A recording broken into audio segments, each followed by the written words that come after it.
let's continue to read Jonah's prayer, Jonah chapter 2. From inside the fish, Jonah prayed to the Lord his God. He said, "In my distress, I called to the Lord, and he answered me. From the depths of the grave, I called for help, and you listened to my cry.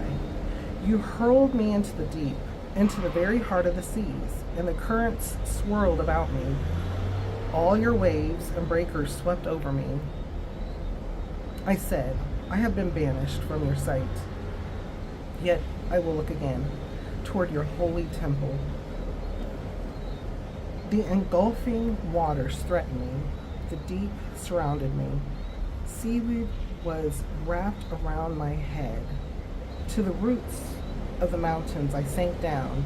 The earth beneath barred me in forever. But you brought my life up from the pit, O Lord my God.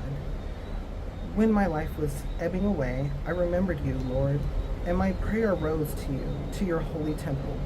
Those who cling to worthless idols forfeit the grace that could be theirs. But I, with a song of thanksgiving, will sacrifice to you. What I have vowed, I will make good. Salvation comes from the Lord.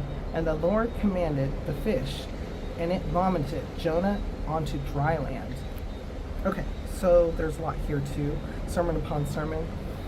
When we do make do, when we do accept what the Lord has for us, that's the best thing. As well as when we do make a mistake, we do have someone that is full of love, mercy, and forgiveness. So take note of those. Also take note of this part here. And the Lord commanded the fish, and it vomited Jonah onto dry land. So Jonah was originally away from the city of Nineveh. But interestingly enough, the fish threw him up close to Nineveh. Remember, he was going the opposite direction. He was running away from doing what the Lord had told him to do. And somehow, of course, out of miracles, things that we cannot explain, he ends up near Nineveh, where he was asked to go in the first place. Could you imagine? Sometimes that's what happens in life. People call it full circle. I call it the Lord's will. Before we go on, though, what kind of thoughts or feelings come to your mind when we read over this? How does it make you feel, and what does it make you think?